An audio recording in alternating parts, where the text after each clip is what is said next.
Bueno, muy bien.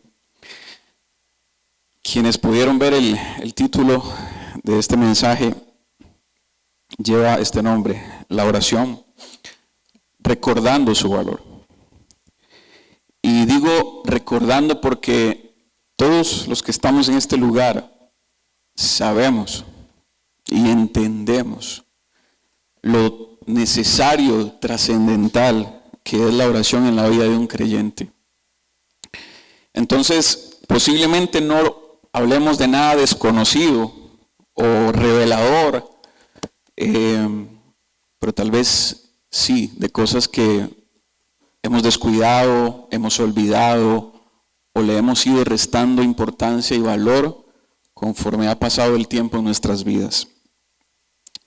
Hay muchísimas, pero muchísimas cosas que podemos hablar y necesitamos hablar acerca de la oración, pero claramente no podemos abordarlas todas en menos de una hora. Así que obviamente tocaremos solo algunas y no todas.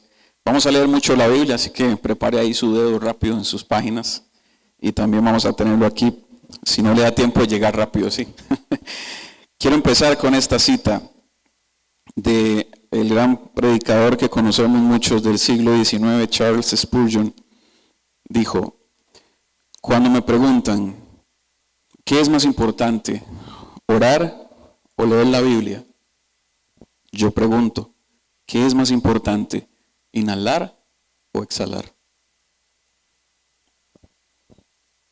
Puede ser que caigamos en el error de pensar que una cosa es más importante que la otra. Y ambas, si no se complementan, pueden ser peligrosas. Voy a tratar de explicarme mejor con esto. Si yo soy un fervoroso orador, en el sentido de que oro mucho, pero le resto interés a la palabra, a la lectura y al estudio de ella, puedo convertirme en alguien muy místico, muy de sueños, muy de revelaciones, porque solamente estoy orando, y puede ser que confunda algunas cosas porque no conozco las palabras de Dios, porque no conozco la voluntad de Dios, porque no sé lo que Dios dijo. Y entonces puedo caer en lo que muchos predicadores, pastores, ministerios han caído, de decir cosas que no están escritas y que más bien contradicen la palabra del Señor. Y son iglesias, y son lugares donde se reúne muchísima gente y escucha esas palabras. Es peligroso. Y por otro lado, si yo soy un ferviente estudioso de la palabra del Señor, si estoy sumamente interesado por aprender, por estudiar, por formarme, por capacitarme, pero no oro, pero descuido el tiempo a solas con el Señor, pero descuido la intimidad con Dios, puedo envanecerme, llenarme de orgullo, de soberbia y hacerme frío, insensible, y meterme en un cuadro donde Dios no se mete, y pensar que todo es blanco y negro, y no entender que hay cosas que Dios hace particulares y específicas en momentos y lugares específicos. Por ejemplo, nuestros hermanos en Irán, hay muchos, pero muchos testimonios, no solo en Irán, sino en Medio Oriente, a falta de obreros, a falta de creyentes de cualquier parte del mundo que lleguen a predicar a estos países. ¿Sabe qué está haciendo Dios en lugares como esos? Llevando sueños a iraníes, a iraquíes, a personas que son de esta región donde no existe el evangelio, donde no saben qué es una Biblia, donde nunca han escuchado el nombre de Jesús. Y hay muchísimos testimonios de hombres, mujeres que dicen: yo me soñé con un hombre de ropas blancas que estaba en una cruz y cosas de ese tipo. Y así Dios, ese es uno de ejemplos de testimonios de personas a las que lo que quiero decirles es: Dios se está revelando directamente a esas personas y no tienen una Biblia, y no tienen un pastor, y no tienen un predicador, y no tienen un evangelista. Y Dios se está revelando a ellos y están conociendo a ese Jesús, tal vez de una forma como la que Dios se reveló a Pablo, a Saulo en su momento, no lo sé. Pero no tienen una Biblia en sus manos. Necesitan que alguien les instruya. Pero en la oración Dios está haciendo cosas increíbles. ¿Qué tal vez nos estamos perdiendo y no estamos entendiendo. Y alguien podría decir que eso que está pasando, eso es una herejía, eso son sueños de esto y que lo otro, pero como los obreros son pocos y la mies es mucha y no nos están alcanzando las manos para hacer lo que deberíamos hacer, que es predicarle al mundo, entonces Dios directamente está llegando a algunos, a los que nosotros, los cristianos, no hemos llegado. Es importante entender que orar sin estudiar la palabra es peligroso, pero estudiar la palabra sin orar también es peligroso. ¿Cuánto necesitamos la oración? ¿Por qué hablamos de la oración? Porque Jesús habló de ella. Porque la oración es una marca que está impregnada en la vida de la iglesia. Porque la oración debe ser parte del ADN de la iglesia. Porque no existe iglesia sin oración. Hablamos de oración porque es inconcebible hablar de cristianismo sin ella. ¿Recuerdan aquel mensaje de la comunidad cristiana que prediqué la última vez, donde recordábamos lo que dice Hechos 2:42, que los cristianos del primer siglo, la primera iglesia, perseveraban en 4 cosas? ¿Recuerdan eso? En la doctrina de los apóstoles, en la comunión unos con otros, en el partimiento del pan y en la oración. Una iglesia que se llama iglesia cristiana debe caminar en estas 4 cosas. Debe caminar en ellas. Una de ellas, que está inmersa, es la oración. Por eso hablamos de la oración, por eso creemos en la oración, por eso practicamos la oración. Porque la iglesia de Cristo se sostiene hoy en día y se sostendrá hasta que Él regrese en la oración. Es uno de los pilares, una de las bases sobre las que se sostiene la iglesia del Señor. Ahora, esto es muy difícil, pero tratemos de hacer una sencilla definición de qué es orar, porque puede ser que algunos ni siquiera conozcan o entiendan esto. Yo quiero definirlo de esta manera muy sencilla. Es el medio o es la forma a través de la cual nos comunicamos con nuestro Creador, con nuestro Señor, con nuestro Dios. Pero no solo es un medio por el cual nos comunicamos con Él, sino que debemos hacerlo teniendo una actitud en nuestro corazón que busque doblegar, que busque rendir nuestra voluntad a la suya.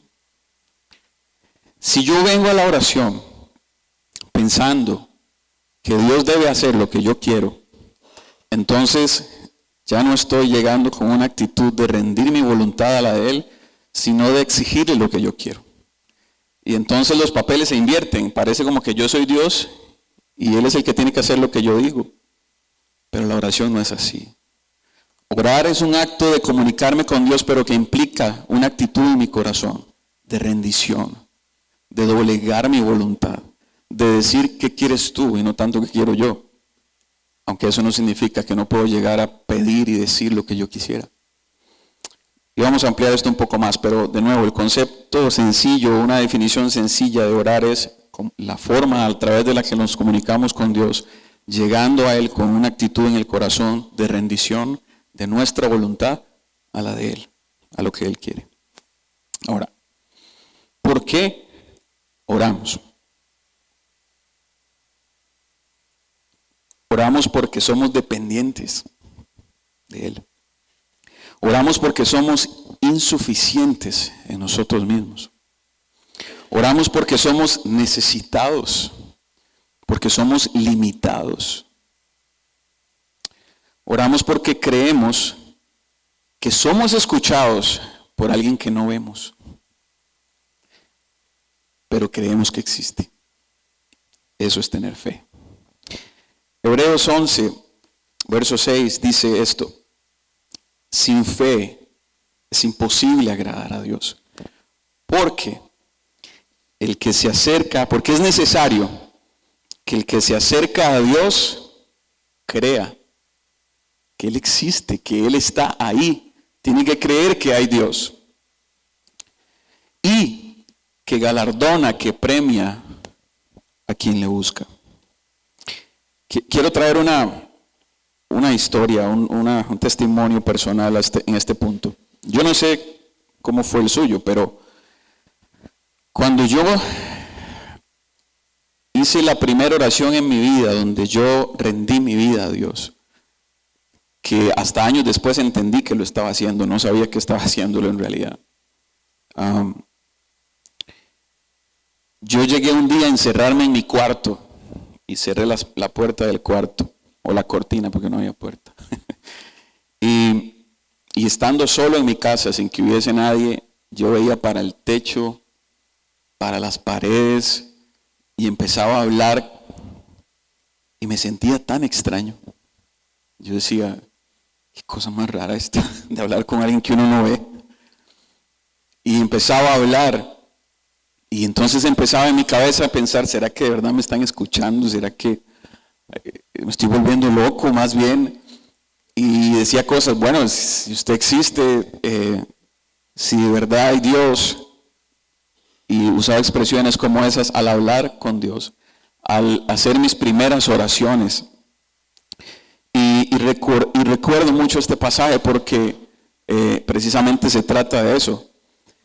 El que se acerca a Dios tiene que estar convencido de que Dios existe, que está ahí, porque yo no puedo verlo, porque nadie ha visto nunca a Dios.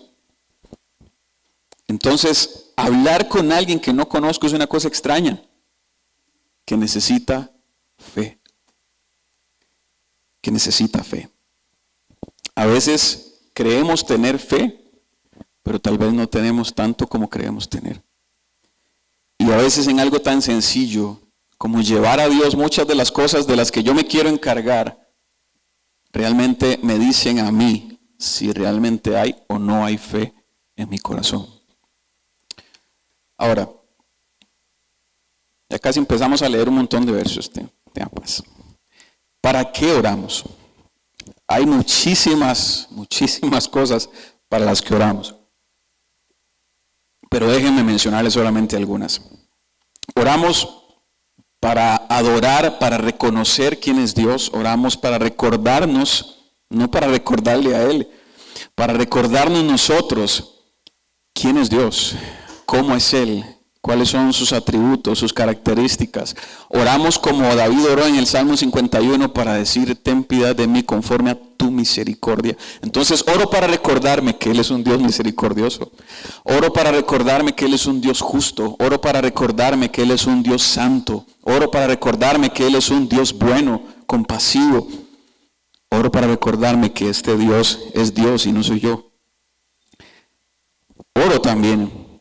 Oramos para no caer en tentación.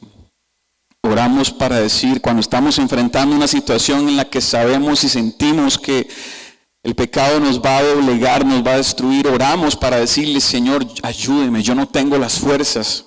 Yo necesito que usted me ayude en esto porque yo no puedo con esto. Yo siento que esto me va a ganar, yo siento que esto me va a vencer, yo siento que esto es más fuerte que yo.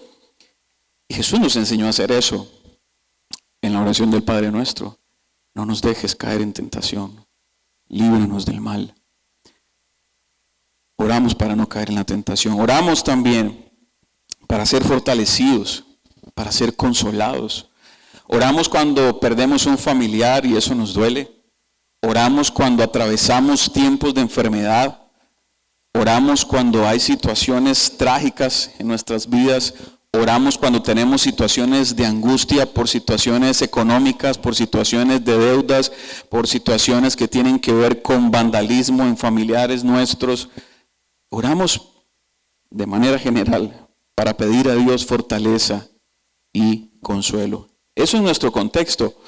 Pero en el contexto, por ejemplo, de hermanos perseguidos, oran como oraba la iglesia del libro de los Hechos. Señor, danos valor para enfrentar esto. Señor, convierte a aquellos que me están persiguiendo. Oramos por cosas como estas. Oramos para agradecer al dador de todo lo bueno. Oramos para reconocer que lo que tenemos vino de parte de Él. Oramos para reconocer que cualquier cosa que recibamos que es buena, viene de parte de Dios, porque todo don perfecto, todo lo bueno, viene de Él a nuestras vidas. Oramos, espero yo, para ser guiados y ser dirigidos en decisiones, que debemos tomar. Oramos si tenemos que mudarnos de un lugar a otro para saber si eso va a ser para nuestro bien. Oramos para decidir si cambiamos o no de trabajo, o deberíamos hacerlo. Si una decisión de cambiar de trabajo, por ejemplo, está determinada por la sencilla razón de que allá voy a recibir más dinero que aquí, cuidado. Porque eso no es todo. Porque tomar una decisión siendo dirigido solamente por ese aspecto, realmente lo que demuestra es que mi mirada y mi corazón solamente están puestas en las cosas de este mundo, porque lo único que estoy valorando es si voy a tener más. Pero no me estoy preguntando si ese otro lugar de trabajo me va a quitar tiempo con mi familia, me va a quitar la oportunidad de congregarme tal vez, me va a quitar espacios para servir a mis hermanos, para tener comunión con otros. Esas son preguntas que realmente yo debería hacerme. Si el trabajo al que voy a ir es más peligroso en el que tengo, por el horario, por el lugar, por la distancia, por lo que sea. Hay muchas más cosas que preguntarnos en decisiones cotidianas para las que necesitamos la guía de Dios.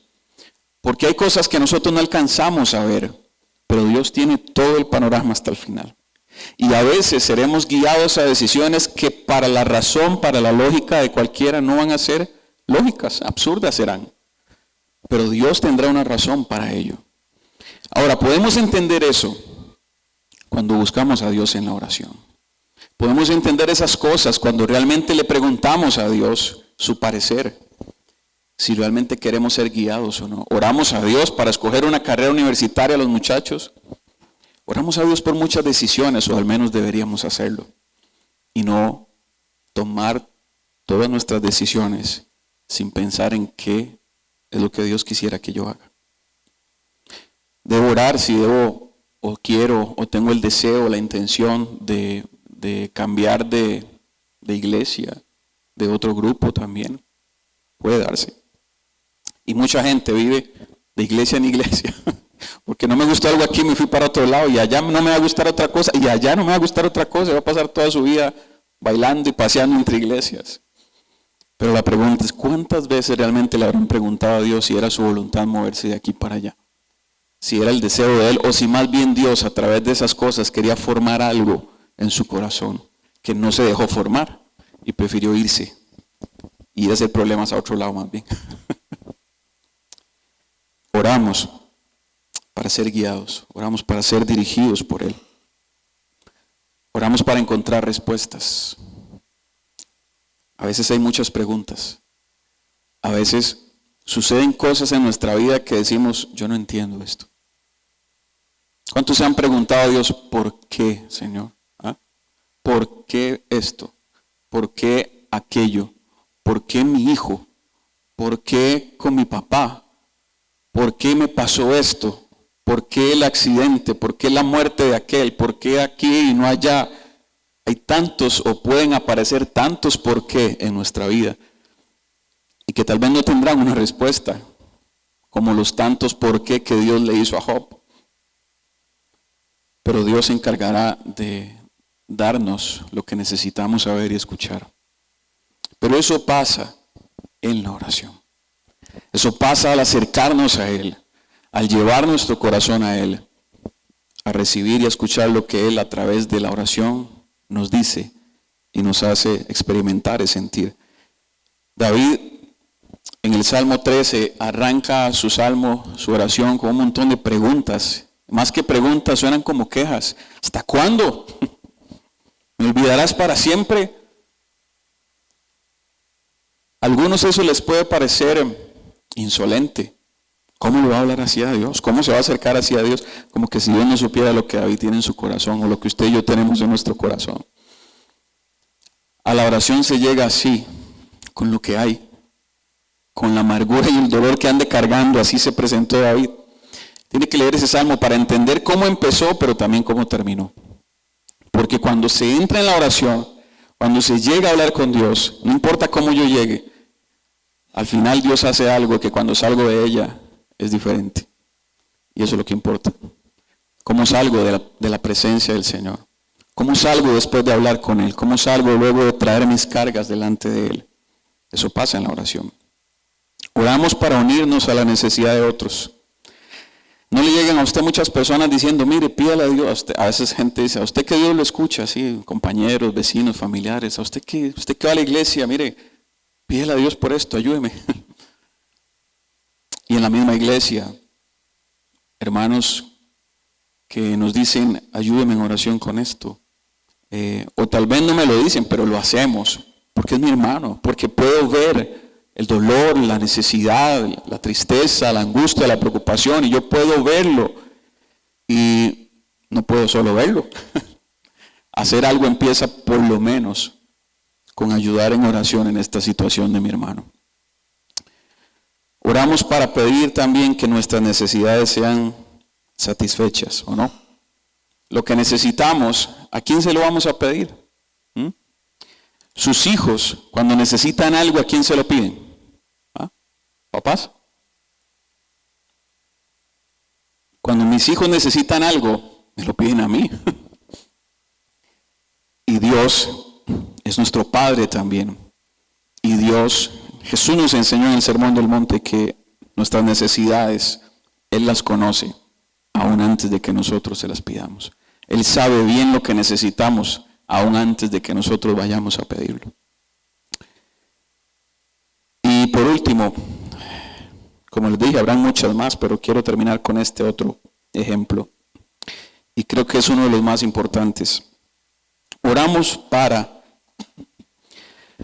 ejercitarnos en tener la capacidad, escuche esto con detenimiento, oramos para ejercitarnos en tener la capacidad de poner en práctica aquello que sabemos, aquello que ha informado nuestras conciencias y nuestras mentes, aquello que hemos aprendido en su palabra, pero solamente sabemos.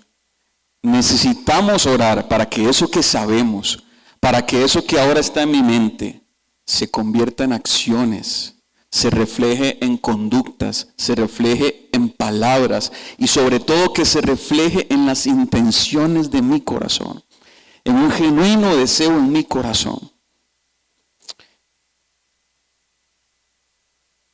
Esto que sabemos no siempre es tan fácil de aplicar.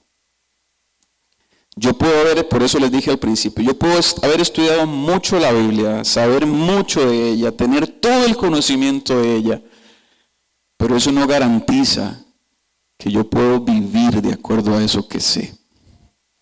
Porque no solo necesito saber, necesito ir a la presencia de Dios para que mi corazón sea transformado, para que sea moldeado, para que mi voluntad sea quebrada, para que mis deseos sean cambiados, para que yo me muera y Él crezca en mí, para que su espíritu sea más fuerte que mis deseos de mi naturaleza. Eso pasa en la oración. Por ejemplo, todos nosotros hemos escuchado a Jesús en su Sermón del Monte decir, amen a sus enemigos, bendigan a quienes los maldicen, oren por quienes los persiguen. ¿Sabemos eso? ¿Lo hemos leído? ¿Lo conocemos? ¿Sabemos esas palabras? Claro que sí. La pregunta realmente es, ¿de verdad yo sinceramente amo a quien me considera a mí su enemigo? ¿Yo realmente estoy bendiciendo a quien me maldice? ¿Lo estoy haciendo? Más profundo, ¿deseo hacerlo realmente?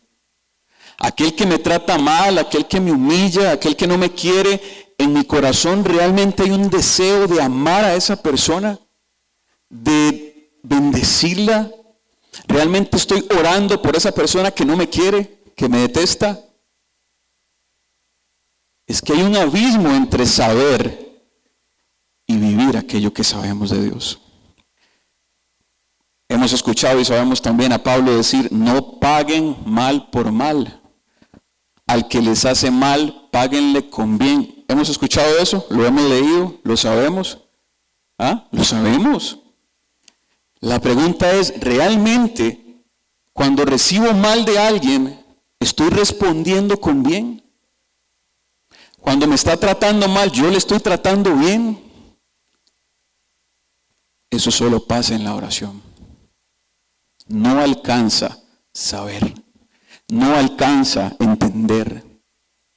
La voluntad, las intenciones del corazón son moldeadas en la oración. Es ahí donde yo llego a decir, Señor, yo sé que tengo que amarlo, pero ¿cómo me cuesta? Yo quisiera hacerle, bueno, no quisiera, yo sé que tengo que hacerle bien, pero ¿cómo me cuesta? Porque lo que deseo es vengarme. Lo que deseo es devolverle cómo me trató. Pero es ahí en la oración donde esos deseos, donde esas intenciones son transformadas. La verdad que ya sabemos, es ahí donde cobra sentido. Es ahí donde realmente mi corazón es transformado. Cuando llego delante de Dios y reconozco que no soy suficiente para vivir de esta manera que Él espera que yo viva. Que no está en mí la capacidad de actuar de esa manera que Él espera que yo actúe. Pero que entiendo que su Espíritu está en mí.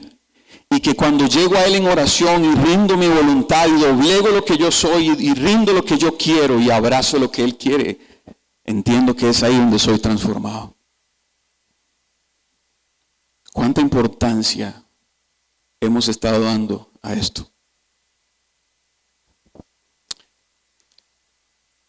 Les dejo esta otra pregunta. ¿Existe una forma correcta de orar? ¿Una forma incorrecta? ¿Hay formas correctas e incorrectas de orar? ¿Existe eso? Cuando oramos, más importante que la forma de hacerlo, es la intención con la cual lo hacemos. La intención de nuestro corazón al hacerlo. Porque las formas, si leemos el libro de los Salmos, por ejemplo, encontraremos muchas formas, muchas estructuras. Algunos piensan que la forma es importante, algunos creen, miren, no, cuando usted ora, primero tiene que llegar y decir muchas cosas lindas de Dios y reconocer sus atributos y alabarlo. Y luego tiene que, orar por otros. Y luego ya usted pide sus cosas, ¿verdad? Como que si hubiese ahí un protocolo que seguir, una estructura de la cual se tiene que hacer, o una cantidad determinada de tiempo que usted debe invertir en la oración. No, si su oración no llega ni a 5 minutos, esa no sirve. Tiene que ser por lo menos de 30 a 1 hora, así como mínimo. Formas. No existen delante de Dios formas. Palabras, vocabulario. A veces llenamos nuestra oración de palabras bíblicas que tal vez están ausentes en nuestro corazón. Yo puedo decir, te alabo Dios, te glorifico, pero mi vida está reflejando otra cosa. Te amo, Señor, adoro tu nombre, pero mi vida no responde a su palabra en obediencia. Entonces, ¿cómo demuestro que realmente lo amo? Y puedo usar un léxico evangélico, cristiano y bíblico, pero tener una oración seca, hueca, vacía, sin corazón, sin alma, sin sinceridad. Las formas no son tan importantes.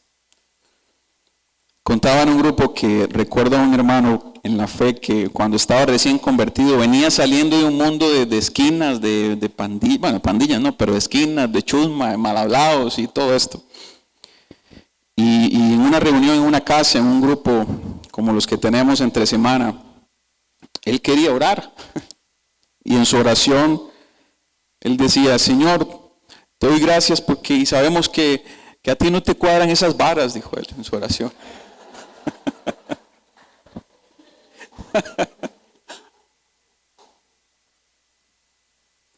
Alguien que sabe mucho pero ora poco, tal vez le hubiese dicho, qué falta de respeto para hablarle al Señor, este insolente. ¿Usted no cree que Dios entendió lo que Él quiso decir? Es lo que Él sabía usar. Son las palabras que Él conocía. Y era una oración sincera, real, genuina. No estaba llena de adulación evangélica, pero estaba llena de sinceridad. Y al final no importa la forma, importa la intención y la actitud del corazón al llegar a la oración. Veamos qué dice Santiago en el capítulo 4,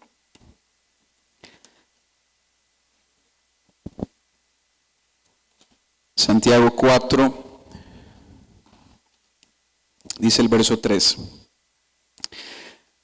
Ustedes piden y no reciben. ¿Por qué? Porque piden mal.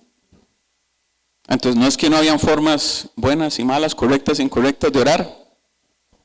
Veamos que no son formas, son intenciones en el corazón.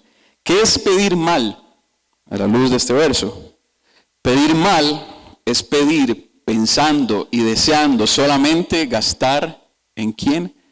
En mí, en mis deleites, en mis deseos, en lo que yo quiero, en que solo se trata de mí. Si la intención, si la actitud de mi corazón al llegar a la oración es que Dios satisfaga lo que yo quiero, lo que yo deseo, ¿cuál va a ser el resultado? Que no voy a recibir lo que estoy pidiendo. Piden y no reciben lo que piden porque están pidiendo mal, porque están pidiendo con la intención de gastar en sus deleites. Y esos deleites están asociados con las cosas de este mundo. Ve el verso 4 que dice, almas adúlteras. Ustedes no saben que la amistad del mundo es enemistad contra Dios y que cualquiera que quiera ser amigo del mundo se constituye un enemigo de Dios. Porque la amistad con el mundo implica que yo estoy pidiendo y deseando las cosas de este mundo. Pero el amigo de Dios llega a la oración pidiendo cosas que están de acuerdo al deseo de Dios. Y entonces yo puedo llegar y hacer una oración como la que hizo uno de los hijos del trueno y decirle a Jesús y decirle al Señor en oración, Señor, que descienda fuego del cielo y le queme la casa a ese impío. ¿Va a contestar Dios esa oración?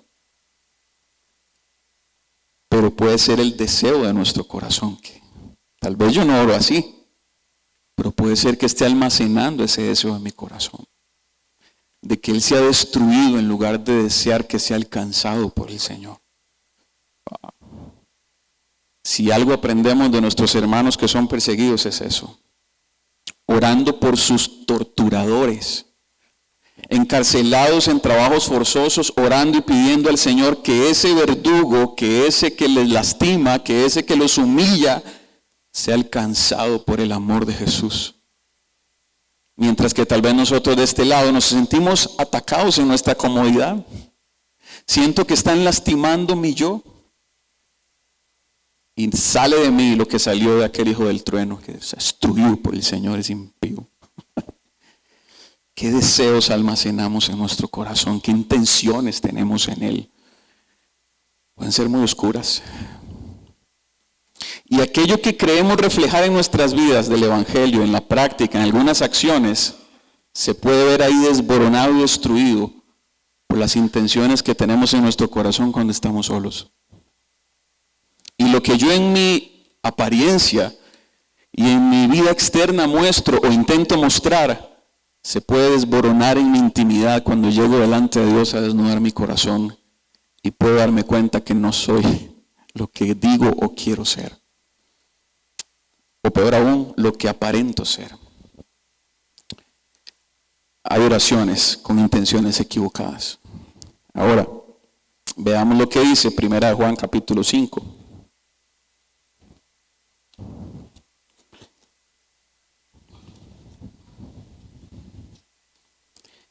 Dice el verso 14. 1 Juan 5, 14. Esta es la confianza que tenemos en Él. Que si pedimos alguna cosa, ¿cómo? Alguna cosa que es conforme a su voluntad.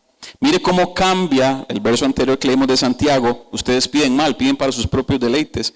A este otro escenario donde dice, si usted pide algo que está dentro del deseo y la voluntad de Dios, esta es la confianza que tenemos. Si pedimos algo conforme a la voluntad de Dios, ¿qué pasa? Él escucha eso. Pero no solo lo escucha, dice el verso que sigue. Sabemos que si Él nos oye en cualquier cosa que pidamos, pero es que esto no se puede ligar del verso anterior, en cualquier cosa que pidamos que esté de acuerdo a su voluntad, entonces, ¿qué dice? Sabemos que tenemos las peticiones que le hayamos hecho. ¡Wow! Eso es una garantía de Dios. Pídame algo que yo quiera y se lo voy a dar, es lo que está diciendo Dios.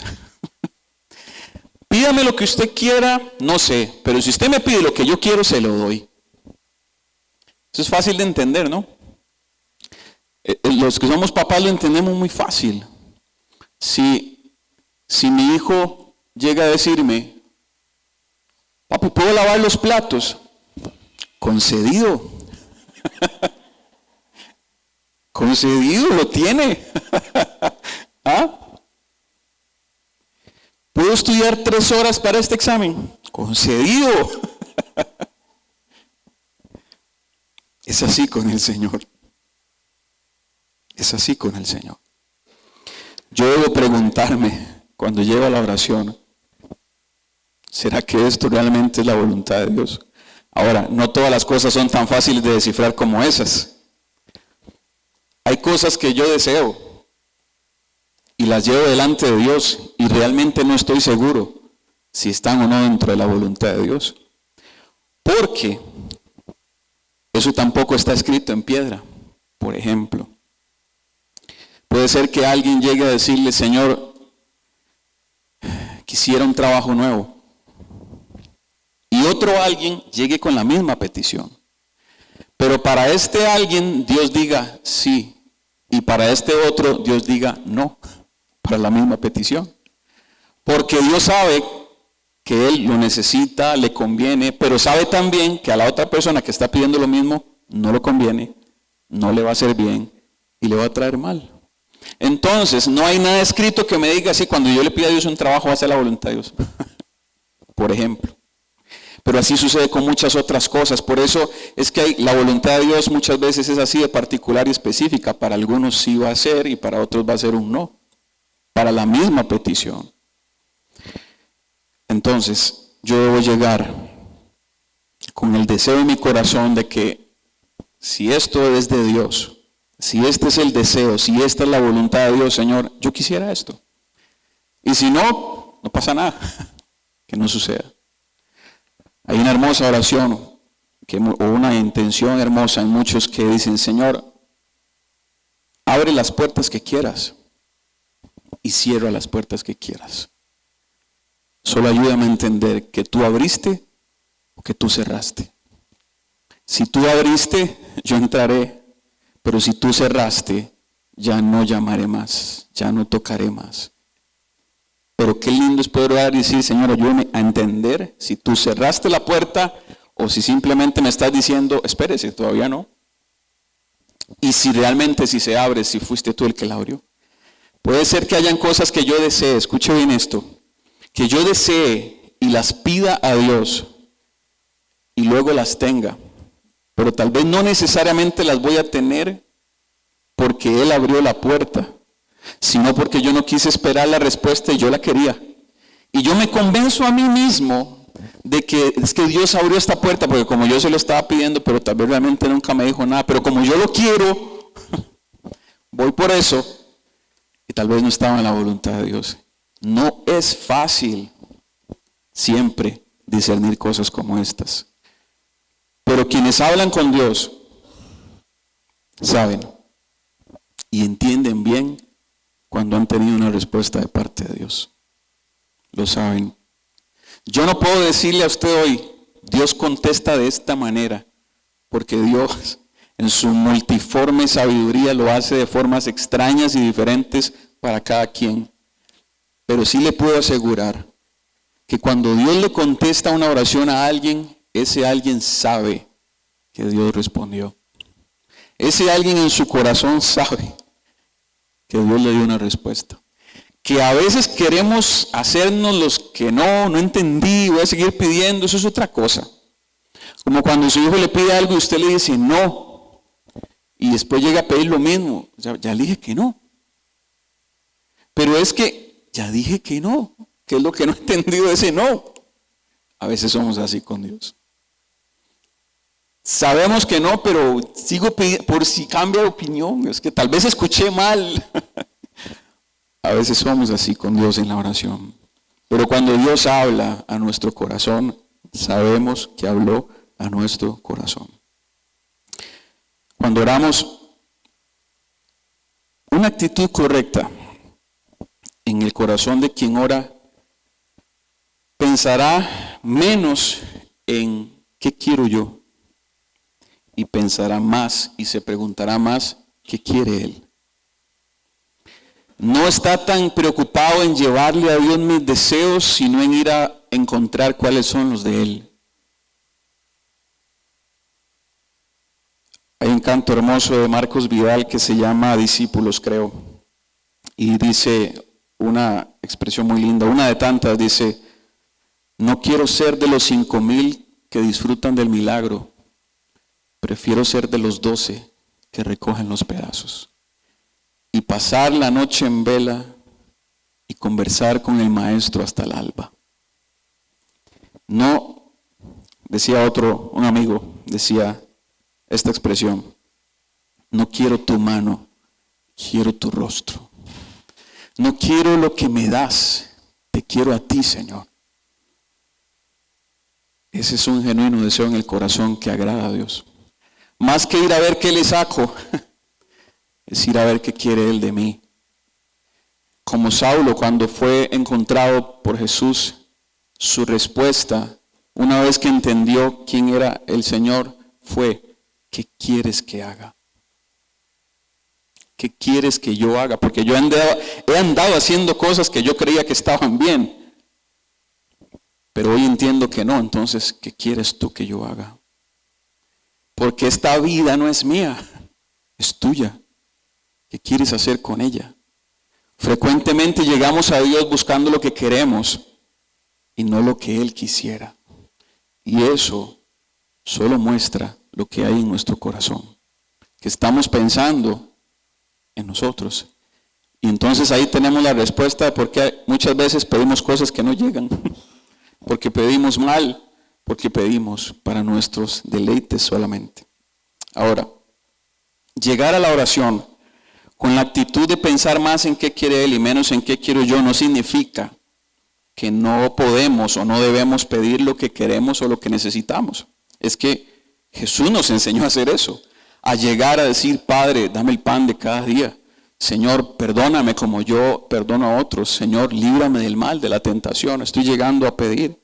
Y encontramos muchísimas oraciones donde vemos que la oración es un medio para llegar a Dios y a pedir lo que yo necesito.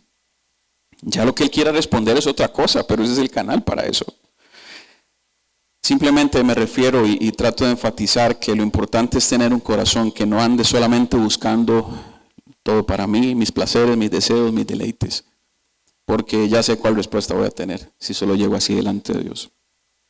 Ahora, quisiera que veamos varios ejemplos de qué vieron, qué oyeron, qué presenciaron los apóstoles de Jesús mientras estuvieron con Él en esta tierra. Vamos a leer muchos versos aquí, vamos a tratar de ir rápido en esta parte. Mateo 14, 23 dice: despedida la multitud, hablando de Jesús, Jesús subió al monte a orar aparte, y cuando llegó la noche, estaba ahí solo. Jesús acaba de alimentar a los 5,000. Ese episodio es una jornada extensa de mucho camino, de gente que estaba lejos escuchando a Jesús predicar, enseñar, y los discípulos le dicen a Jesús: hey, ya es tarde, manda a la gente para la casa. Y Jesús les dice: no, denle ustedes de comer. Y bueno, sucede el milagro de la alimentación de los 5,000. Es un día cansado, es un día pesado del ministerio de Jesús, pero ese día termina y ya es noche. Y Jesús, en vez de irse a acostar a dormir, porque podía estar cansado y todo su equipo también, les dice: ustedes crucen al otro lado en la barca. Y Él se fue a hacer ¿qué? A orar. Y nosotros decimos: es que estoy tan cansado. y me acuesto y es que no estoy muy cansado mañana. Jesús en su extenso y extenuante día y el de su equipo, después de que terminó su trabajo de ese día, se fue a orar. Se fue a orar a solas. Estaba allí, ¿cómo? Solo. Dice, subió al monte a orar aparte. Y en la noche oró solo. Y esa noche se extendió a la madrugada porque él apareció, y luego si sigue leyendo el episodio, se da cuenta que él apareció a sus discípulos en la barca. Pero lo que quiero resaltar es Jesús, después de su día exhausto, se va aparte a orar, un extenso periodo de tiempo a orar, y solo, a solas. Lucas 6, 12 y 13 dice, en aquellos días él fue al monte a orar. ¿Y qué dice ahí? Pasó la noche orando a Dios. Toda la noche orando a Dios. Pero veamos qué había detrás de eso. Cuando era de día, después de que pasó orando toda la noche, amaneció al día siguiente. Cuando era de día, ¿qué hizo? Llamó a sus discípulos, escogió a los 12, a los cuales también llamó apóstoles. Jesús, el Hijo de Dios, dedicando una noche entera a orar para tomar una decisión. Una decisión que afectaría a la humanidad y nos alcanzaría a usted y a mí hoy. ¿Quiénes iban a ser sus apóstoles? Él siendo Dios, dedicó una noche entera a orar. El día siguiente había una decisión importante que tomar. Lucas 5:16 dice, su fama se extendía más y más. Mucha gente se reunía para oírle y para que le sanase de sus enfermedades. ¿Pero qué hacía él? Se apartaba a lugares desiertos. ¿Para qué? Para orar. Jesús está desarrollando su ministerio y está predicando en un montón de lugares y está sanando muchísima gente de enfermedades y la gente quiere oírlo, la gente quiere llegar para ser sanados y recibir los beneficios de él y la gente quiere hacerlo rey. La gente piensa, ya vino el que nos va a liberar del brazo opresor de Roma. Y en medio de eso Jesús, a mucha gente le dice, vea, usted vaya con esto, dé gracias a Dios, pero usted no le cuente nada de esto a nadie. Porque precisamente querían hacerlo rey, pero mientras eso pasaba, su fama crecía, su nombre se extendía, se daba a conocer y él oraba. Puede ser que a nosotros estén sucediendo cosas en nuestra vida que estén así como cuando usted agarra un globo y empieza a inflarlo, inflarlo, inflarlo, inflarlo. Y puede ser que nuestro ego esté así, inflándose, inflándose, inflándose. Soy reconocido, tengo fama, está bien, las cosas van bien. Cuando eso pasa, no nos olvidemos de orar. Para que no nos gane el orgullo, el ego, la soberbia, la vanagloria, para que aterricemos. Yo veo a Jesús haciendo esto. Mientras su fama se extiende y crece, Él está orando. Se va aparte, se va al desierto, dice, a lugares desiertos a orar. Marcos 1:35. Levantándose, note la expresión, muy de mañana. Note la siguiente expresión, siendo aún oscuro. Salió y se fue a un lugar, otra vez, desierto, y ahí oraba. Muy temprano, de madrugada, aún siendo oscuro, sus discípulos están durmiendo seguramente, y él muy de mañana, muy de madrugada, se levanta, se va a un lugar desierto a orar. Le buscó Simón y los que estaban con él, y cuando lo hallaron le dijeron, ¿y todos te andan buscando? Y Jesús les dijo, vamos a los lugares vecinos. ¿Para qué? Para que predique también allí, porque para esto he venido. Y predicaba en las sinagogas de ellos en toda Galilea y echaba fuera demonios. A Jesús le esperaba un día de predicación y de expulsión de demonios. Y ese día se levantó muy de mañana a orar. Para lo que él iba a hacer en el reino de Dios, para lo que iba a reflejar, para sus palabras que iba a predicar, estaba orando, muy de mañana, de madrugada. Piense en sus discípulos.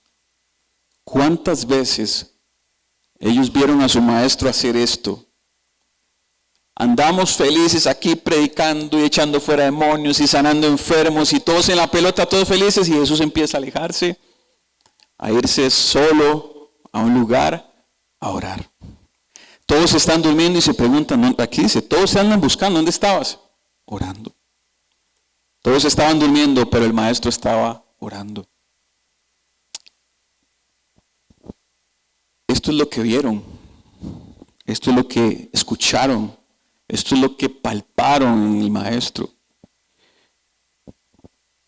Con razón luego le preguntan y le dicen, enséñanos a orar. No sabían orar. Israel es una nación que tiene una oración que Dios le dejó, el Shema y muchas más. ¿Qué es que acaso los judíos no sabían orar? ¿Ah? Por supuesto.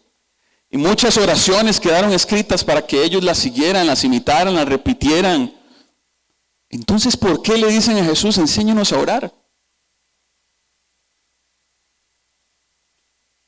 Pienso que veían la vida de los religiosos, de los fariseos, de los saduceos, que oraban en las calles, en las esquinas, en las plazas, para que fueran alabados por los hombres, exaltados, reconocidos. Pero ven a su maestro orando donde nadie lo ve.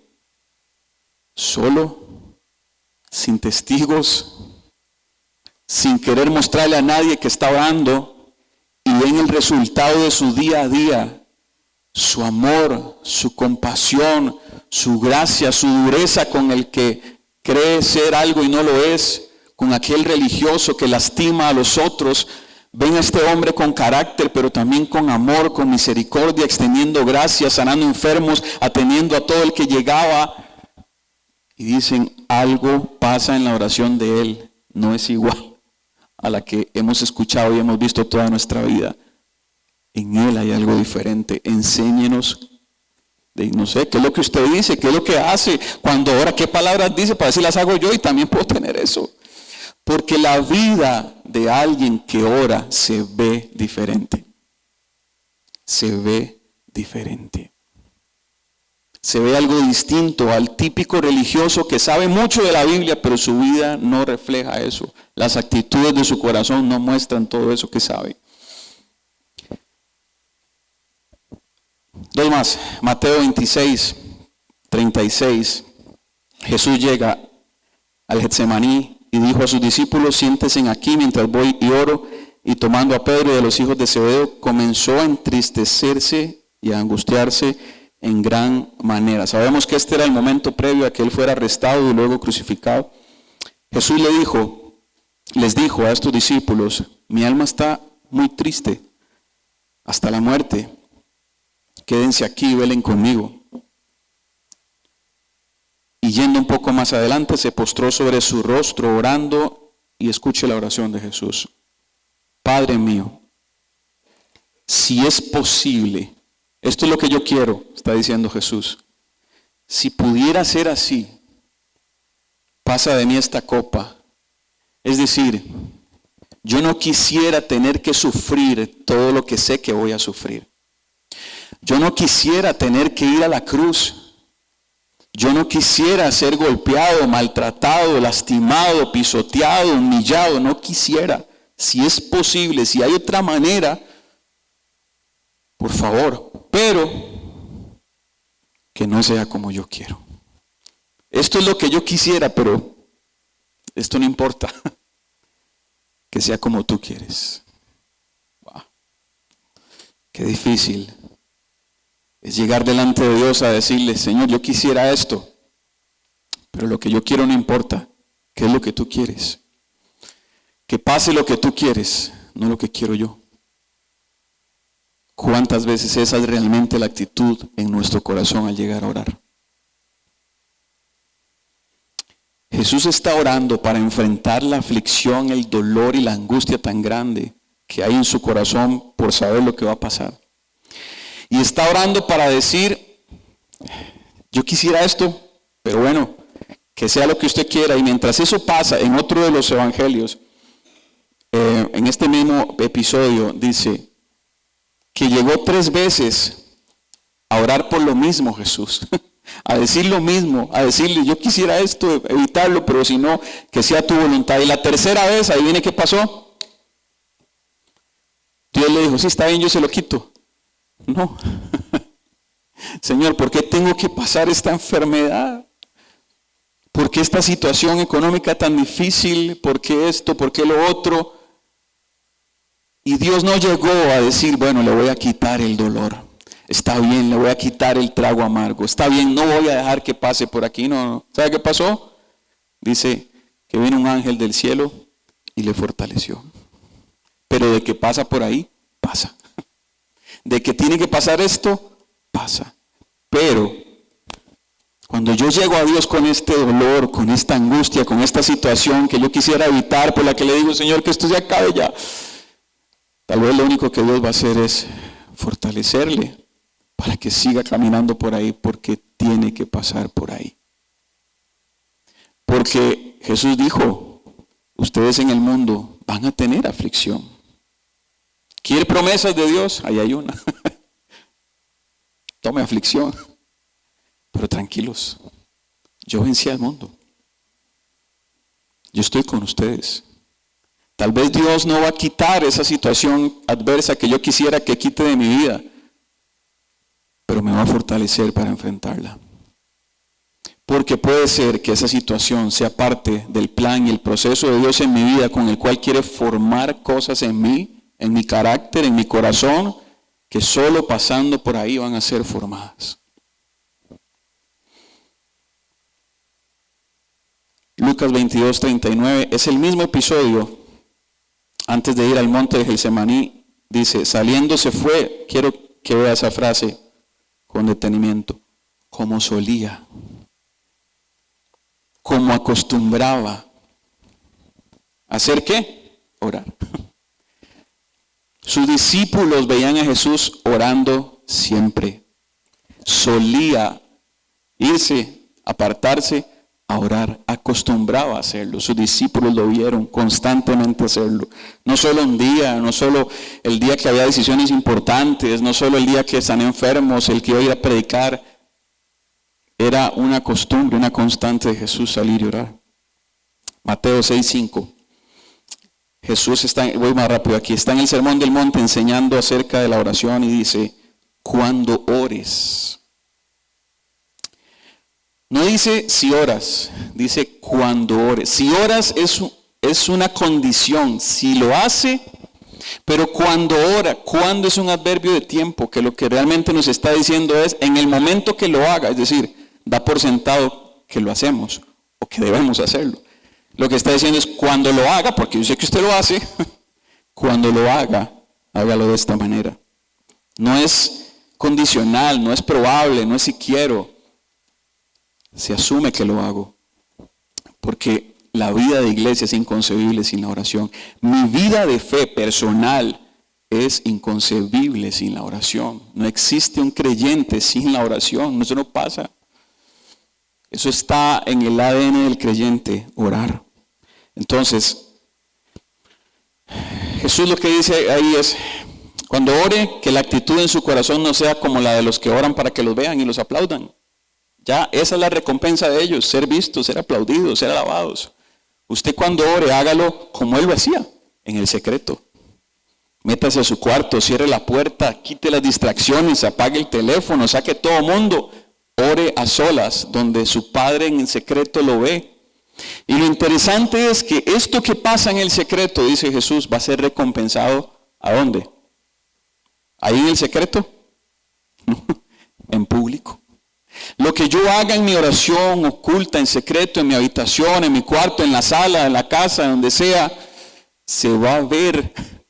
Es que la gente que ora se refleja su vida afuera, diario. Para todos es notorio que esa persona está cerca de Dios. Y no necesariamente por las palabras o el lenguaje y vocabulario evangélico que tiene. sino por lo que sus acciones, por el trato que tiene hacia otros, muestra. La gente que dice, este es un bicho raro, lo tratan mal y no responde mal. No lo quieren, pero él les sonríe, les habla con respeto. Le gritan y él contesta con respeto. No se enoja también, que es lo que tiene esta persona.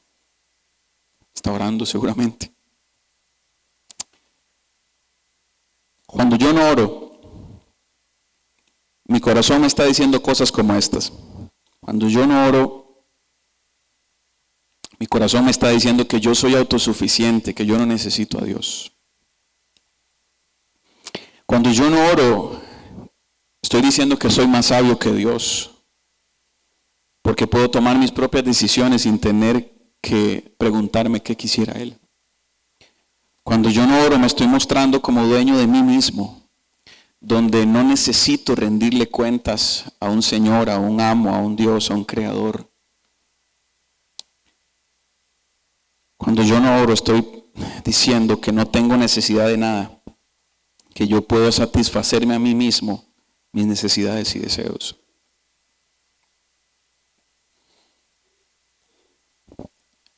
Quiero terminar con estas dos cosas. Mateo 27, versos 50 y 51.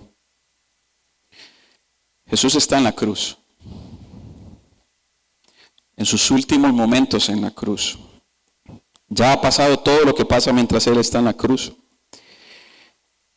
Y en el verso 50 del capítulo 27 de Mateo dice, Jesús, habiendo otra vez clamado a gran voz, entregó el Espíritu. Es decir, murió. En los otros episodios es donde Él dice, consumado es. Consumado es, significa la deuda ya fue cancelada. El pago por el pecado de toda la humanidad ya fue cubierto. La ira de Dios por el pecado de la humanidad ya fue satisfecha. El sacrificio que era necesario para aplacar la ira de un Dios santo y justo ya fue hecho. Ese sacrificio ya fue completo. Ya no se necesitan más sacrificios. Este fue el suficiente, el necesario, el perfecto. Y dice el verso 51, que en ese momento, cuando Jesús entrega su espíritu, cuando Jesús muere, cuando la deuda es pagada, dice el verso 51, que el velo que había en el templo se rasgó en dos, de arriba abajo. Eso puede parecer un simple detalle, pero eso es lo más significativo para usted y para mí hoy. Ese velo, esa cortina de la que está hablando ahí, que estaba en el templo de Jerusalén, esa era la pared que separaba a Dios, a su santidad, a su deidad, de nuestro pecado, de nuestra naturaleza, de sus hijos, de su pueblo. El pecado nuestro había hecho una separación entre Dios y el hombre. El pecado en el huerto hizo que hubiera una separación. Pero cuando Jesús muere, eso se rompe y le da un mensaje a todo el mundo. El camino está abierto. Ahora hay acceso al Padre. Ya el pecado fue cubierto, fue pagado. Ya aquello que separaba a Dios de su pueblo fue quitado por el sacrificio perfecto del Cordero de Dios, de Cristo Jesús. ¿Usted entiende lo que le estoy diciendo, hermano? No podíamos acercarnos a Dios. Nuestro pecado nos separó de Dios. Pero Cristo abrió el camino para que usted y yo pudiésemos entrar a la misma presencia de Dios, a la sala del trono. Hebreos capítulo 4, verso 14, 16, nos recuerda esta hermosa verdad. Dice, Hebreos 4, 14, por tanto, Teniendo un gran sumo sacerdote que traspasó los cielos, Jesús el Hijo de Dios, retengamos nuestra profesión, porque no tenemos un sumo sacerdote que no pueda compadecerse de nuestras debilidades. Tenemos uno que fue tentado en todo según nuestra semejanza, pero sin pecado. Entonces, por esa razón, acerquémonos, no solo acerquémonos confiadamente al trono de su gracia. Porque ahí lo que voy a encontrar ya no es la ira de Dios, ya no es su sed de justicia. Lo que voy a encontrar ahí es misericordia, gracia para el oportuno socorro. Recuerda aquel episodio cuando Moisés está con el pueblo a la orilla del monte y Dios va a hablar al pueblo y el pueblo está aterrorizado y le dice a Moisés, no, vaya usted y hable con él, y luego nos cuenta lo que Dios le dice. Y Dios le dice a Moisés, sí, eso es, venga, porque si no yo los voy a destruir. Miedo, temor.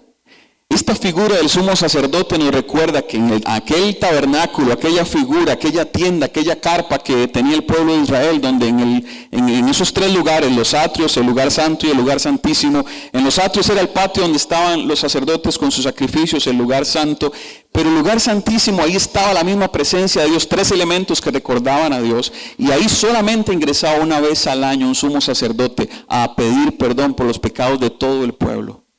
Esta figura asociada a lo que vimos en Mateo nos dice Jesús es el sumo sacerdote que entró hasta la presencia de Dios, que hizo el sacrificio perfecto y ya no hace falta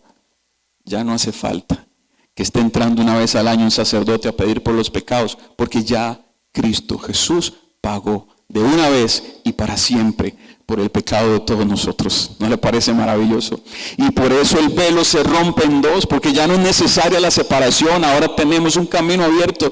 Entren, tienen un sumo sacerdote, está diciendo el escritor de Hebreos, tienen a Cristo Jesús, el que entiende su naturaleza, el que sabe que ustedes son débiles, el que al igual que ustedes fue tentado en todo, él sabe compadecerse de ustedes, porque él también fue tentado pero sin pecado. Por eso él abrió el camino, sabiendo que ustedes no podían, y pagó lo que ustedes no podían, y abrió el camino para que entrasen a la misma presencia de Dios, para que puedan estar con su Padre, para que encuentren allí ya no el juicio y la ira, sino gracia, misericordia y oportuno socorro.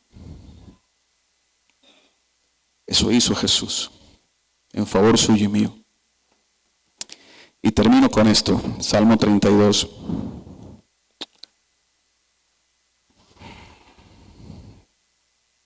Este es uno de mis salmos preferidos, es una de las oraciones más hermosas que encuentro. Es un salmo de David también. Es un salmo que empieza con un David alegre diciendo, hey, dichoso el que ha sido perdonado. Él está expresando lo que siente porque fue perdonado. Y después, en el verso 3 en adelante, describe cómo se sentía antes de ser perdonado. Y habla de que la manera en que se sentía consumido por dentro, que se sentía destruido por dentro, tenía que ver con una cosa, no haber confesado su pecado. Pero dice, pero te declaré mi pecado y tú me perdonaste. Y luego empieza contando cómo se siente hoy y luego cuenta por qué se sentía así. Pero donde quiero que aterrice conmigo es en el verso 8. Dice el verso 8 esto. Te haré entender, te enseñaré el camino en que debes andar. Sobre ti fijaré mis ojos. Y oiga este verso 9. No seas como el caballo o como el mulo que no entiende que tienen que ser sujetados con cabestro y con freno. ¿Sabe qué es eso? El cabestro y el freno, esa cosa que le ponen a los caballos aquí en la boca, en el hocico. ¿Para qué? Para dirigirles, para avance, derecha, izquierda, deténgase, siga, corra, pare. el cabestro y esa cosa que le meten aquí en la boca, para que él no vaya donde quiere, sino que vaya donde su jinete quiere que vaya, para que vaya al ritmo que su jinete quiere que vaya, para que se conduzca hacia donde el jinete quiere que se conduzca, para que se detenga cuando el jinete quiere que se detenga, porque si no, no se acercan a ti. Veo la figura, hermano. No se ofenda, pero lo que está diciendo dice aquí, no sea usted como un caballo, como una mula. No sea caballo. Que no haya necesidad de que yo le pegue un jalón para decirle, pare. Le dije que por aquí, le dije que por allá, le dije que avance, no se detenga, o le dije que pare, que no avance. No. Vea el deseo de Dios aquí. No lleguemos a ese punto donde solamente así se acercan a su amo. No lleguemos al punto donde tengamos que experimentar dolor y disciplina para llegar a la presencia de Dios en oración. No lleguemos al punto de ver cosas destruidas para entender que yo necesito estar en la presencia de Dios en oración. No lleguemos al punto de que tenga que ser a la fuerza. Porque si tiene que ser a la fuerza, va a ser a la fuerza. Porque Dios está cuidando de usted y de mí. Así como a veces a mis hijos tienen que hacer cosas a la fuerza porque yo estoy cuidando de ellos, también a veces Dios tendrá que hacer cosas a la fuerza cuando yo no quiero escuchar, cuando yo no quiero entender, cuando yo no quiero buscar su voluntad, cuando yo no quiero buscar escuchar su voz, cuando yo no quiero buscar hacer lo que Él desea. A veces tendrá que ser por las malas. Pero lo que está recordándonos este salmo es que no sea por las malas. Que no tenga que llegar a ese extremo. Acerquémonos a Dios, como dijo el escritor de Hebreos, con confianza, entendiendo que Dios no está enojado conmigo, que Dios no me va a castigar, porque ya ese castigo fue puesto sobre su Hijo. Y ahora yo soy aceptado, ahora yo soy recibido en su presencia. Él es mi Padre. Lo primero que Jesús hace cuando nos enseña la oración en el Sermón del Monte es decir, entender que Él es mi Padre. ¿Cómo empieza esa oración? Padre nuestro. Eso era una blasfemia entre los judíos. Y Jesús está trayendo una increíble revelación a decir, Él es su Padre. Su Padre celestial sabe de qué cosas ustedes tienen necesidad antes que se los pidan. Acerquémonos a Dios, corramos a Él, en cualquiera que sea la situación y antes de que lleguen las situaciones, acerquémonos a Dios en oración. Amén.